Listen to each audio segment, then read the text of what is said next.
When technology knocks on the soul, are you ready to awaken in the digital age? It might sound like a strange question, but pause just for a moment and look around you. Beneath the endless scrolls, the constant clicks, and the noise of a hyper-connected world, something is stirring.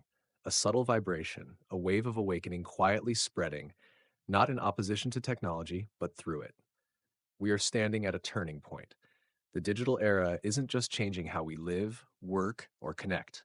It's beginning to shake the very foundations of who we are, of what it means to be human and conscious in a world increasingly run by machines. So the question is no longer just how smart our technology will become, but rather, where is the soul in all of this? And is spirituality, once thought to belong only to monks and mystics, now being redefined by the code itself? To understand this shift, we need to begin with the obvious. Our world has transformed more in the last few decades than in centuries before. But beyond faster devices and smarter apps, something deeper has happened. Technology is not just shaping our outer world, it's quietly reshaping our inner world too. Let's begin there. The digital age and the shift in perception. We used to seek wisdom in silence, in ancient temples, sacred texts, and whispered traditions passed from teacher to student. But now, with a single tap, what once required years of pilgrimage can be summoned in seconds. Meditation techniques from Tibetan monks, Vedic scriptures once locked away in Sanskrit, neuroscience backed breathwork from Silicon Valley labs, all available instantly to anyone with a screen. The digital age has torn down the walls between seeker and source, but in doing so, it has done something even more profound. It has begun to reshape how we perceive consciousness itself. Once, the inner world was thought to be a sanctuary, private, mystical, beyond the reach of machines. Now, even our thoughts and emotions are being tracked, optimized, and mirrored by algorithms. Meditation apps gently guide us with AI voices. Wearable devices measure our brainwaves. Virtual communities gather for live global meditations across time zones. Is this a loss of intimacy or a new form of intimacy, one born from collective intention rather than proximity? Platforms like Insight Timer host more than 25 million people globally, each in their own corner of the world, yet connected through shared silence. You might be sitting on your bedroom floor in New York, while someone in rural Thailand breathes with you in perfect rhythm. In this new space, geography collapses, tradition evolves, and something ancient begins to reawaken through something entirely modern. This isn't spiritual escapism dressed in tech. This is a transformation in human perception, a shift from isolated experience to a networked awakening. But with this shift comes new questions. If everything sacred is now shareable, downloadable, streamable, what does it mean to have a personal experience of the divine? Can spiritual growth be real if it's guided by algorithms and reminders? Or perhaps the soul was never separate from the system, just waiting for the moment we'd become conscious enough to see it within the system. So if technology is no longer just a tool, but a mirror to our inner world, what happens next? Let's explore the rise of digital spirituality. Not long ago, spirituality meant something very specific. You went to a temple, you followed a lineage, you bowed before tradition. But today, a new form of spirituality is emerging, one that doesn't require robes, rituals, or religious labels. It lives in earbuds, in meditation apps, in quiet morning routines guided by AI voices. It is not built on dogma, but on direct experience. This is the rise of digital spirituality, a movement not born from one culture, but from a shared hunger to feel something real in a world increasingly artificial. It's no longer unusual to find a 23-year-old in Berlin practicing Zen meditation via YouTube while reading Rumi quotes on Instagram and tracking their breath work through a smartwatch. Or a working mother in Ohio finding peace not in church pews, but in 10 minutes of guided stillness on Headspace between meetings and dinner prep. This isn't shallow. It's not a fad. It's a spiritual remix, and it's happening across the globe. Apps like Calm, Headspace, and Insight Timer aren't just tools, they're becoming modern temples. And what's fascinating is that most people using them don't call themselves religious at all. They're not looking for doctrine, they're looking for presence, relief, healing, connection. In fact, a 2022 study by Pew Research Center found that over 50% of adults in the US now identify as spiritual, but not religious. and this number continues to grow, especially among younger generations. So, what's really going on here? Technology, once blamed for disconnecting us, is being repurposed to bring us back to ourselves. It's becoming a bridge, not a barrier. Where once we had to travel miles to find a teacher, we now have thousands in our pockets. Where once meditation required formal training, it now begins with a simple press of play. And where once community meant proximity, it now means resonance, even across oceans. But as with any evolution, there are shadows. In a world of swipeable wisdom and viral enlightenment, it's easy to confuse inspiration with transformation, to mistake scrolling through spiritual content with actually sitting in silence, to feel connected because you follow 10 gurus online, but never pause long enough to connect with your own breath. This is the challenge of digital spirituality. It offers us access, but demands discernment. The tools are powerful, yes, but the transformation still depends on us.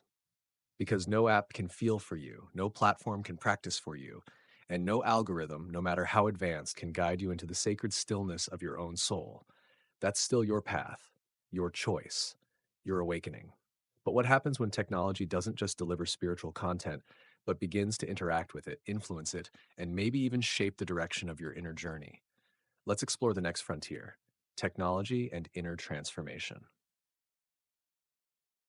We've moved past the stage where technology is just a tool for accessing spiritual content. We are now entering a more complex territory where technology not only reflects our inner world, it reshapes it. Think about it. What happens when your smartwatch begins to tell you when you're stressed before you even feel it? Or when your meditation app adapts your breathwork routine based on your heart rate variability? What happens when your digital assistant starts offering affirmations when it senses sadness in your voice? This is no longer science fiction. It's already happening. AI is learning to read emotional cues. Neurofeedback headbands like Muse monitor your brainwaves in real time and adjust your meditative experience accordingly. Wearables track your sleep cycles, cortisol patterns, even your emotional rhythms. And the deeper question is, what does it mean for spiritual growth when feedback no longer comes from a teacher, but from a device? Some see this as artificial. Others see it as a kind of digital mirror, reflecting our subconscious back to us in ways we could never observe alone. It's not the machine that transforms us, it's how we choose to use it. There's a story I once heard. A man in Tokyo, struggling with anxiety, began using a VR meditation room created to simulate a Zen monastery. Each morning, he would enter this sacred space through his headset, light a digital incense stick, and sit in stillness surrounded by simulated pine trees and temple bells. After months of practice, he noticed his real life breathing began to slow. His thoughts no longer rushed as before. His body remembered stillness, even outside the screen. What began as a virtual simulation became a lived transformation. This is the potential we're standing in front of. Technology is a bridge to inner mastery, not a substitute for it, but a catalyst. However, we must walk this bridge with awareness, because with every personalized algorithm, there is also potential for overdependence. When does helpful guidance become digital dependency? When do spiritual practices become data driven distractions? It's easy to get lost in the dopamine of progress, to chase perfect stats on your wellness dashboard instead of cultivating imperfect real presence. So here's the paradox: technology can make your spiritual path easier to access, but it can never walk it for you. The transformation is still yours to live. Use the AI voice, yes. Let the sensors guide your posture, sure. But never forget, the real work happens in silence, in breath, in surrender. No interface can replace your own intuition. No device can replicate the sacred intimacy of turning inward and simply listening. The future of spiritual awakening. So here we are, on the edge of something we've never quite faced before. A world where spiritual awakening is no longer confined to ashrams or mountaintops, but is happening in real time through screens, sensors, and shared digital spaces. The question is no longer if technology will influence our consciousness, it's how far that influence will go, and whether it will liberate us or quietly reshape us into something else. Already, we see glimpses of this future. Virtual reality temples where people from opposite ends of the earth gather in sacred silence. AI generated mantras personalized to your emotional patterns. holographic mentors teaching ancient practices in your living room, dream recording devices in development that could one day reflect our subconscious back to us. And yet, amidst all this progress, something deeper is awakening, not because of the tech, but in response to it. We are being called not just to use these tools, but to question who we become when we do. Because when everything can be measured, optimized, and made efficient, what happens to mystery? To surrender? To the wild, untrackable unfolding of spirit? That's the paradox of this era. Technology is speeding up, but so is our hunger for stillness. We crave clarity, but also crave depth. We want answers, but still yearn for awe.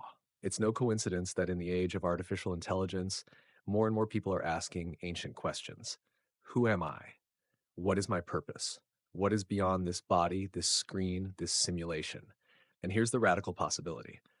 Perhaps this surge in digital connectivity isn't distracting us from spirituality. It's preparing us for a collective awakening, a moment when billions of minds begin to question not just what they're consuming, but what they're becoming, when global crises no longer numb us, but break us open, when the loneliness of social media forces us to seek real belonging, when the speed of life reveals the necessity of stillness, when AI becomes so intelligent that we finally remember the value of being human. This is the future that is rising, not just a digital world, not just a spiritual renaissance, but a new convergence, where sacred wisdom meets neural networks, where silence meets signal, where consciousness meets code. And in this space, a deeper kind of awakening can occur, but only if we choose it, because the tools will keep evolving, the platforms will keep expanding, but the soul's journey remains timeless. And it's not about escaping the digital world, it's about learning to bring our full presence into it, to live spiritually, not despite the times we're in, but because of them. So, what now? What do we do with all this insight, this possibility, this turning tide of awakening? Let's take one final step together into a call to action where awareness becomes embodied and knowing becomes living. So here we are. We've explored the rise of digital consciousness, the tools that shape our inner lives, the paradoxes we now live in, and the quiet revolution unfolding beneath the noise of notifications. But insight alone is not awakening. Awareness is just the beginning. The real shift, the one that matters, happens only when we embody what we've seen, when knowledge becomes movement, when realization becomes responsibility. Because the truth is, no app can awaken for you. No AI can feel your stillness. No device can surrender in meditation or weep in reverence or tremble with awe beneath a star-filled sky. Only you can do that. This is your invitation to pause, to reflect, to reclaim your sacred inner space, even while the world spins faster every day. You don't have to unplug completely. You don't have to reject the digital world or fear the future. But you do need to ask yourself, am I using technology or is it using me? Is my spiritual path my own or is it just content I consume? What would it mean to live consciously in the middle of the machine? These aren't questions for someday. They are questions for now. Because in every moment, you are either remembering who you truly are or letting the noise drown it out. So start small. Choose one moment today to sit in silence, one notification to ignore, one digital space where you show up fully with soul, not just screen, one conversation where presence matters more than performance, one breath taken slowly as a sacred act in a speeding world. And as you do, know this: you are not alone. Across the globe, others are awakening too, not in temples of stone, but in digital sanctuaries, not through escape, but through mindful return. We are building a new spiritual landscape together, one that honors ancient truth and modern life, one that makes space for both data and divinity, one that doesn't separate the soul from the system, but brings soul into the system. If this journey has stirred something in you, even the faintest spark, let it grow, let it guide, let it ripple out. And if you're ready to go deeper, join the conversation, explore with us. Subscribe to this channel, Awakened Wisdom, where we'll continue to bridge spirit and screen, soul and system, silence and signal. Because awakening is not a one-time event. It is a path, a practice, a remembering. And this right now could be your first step.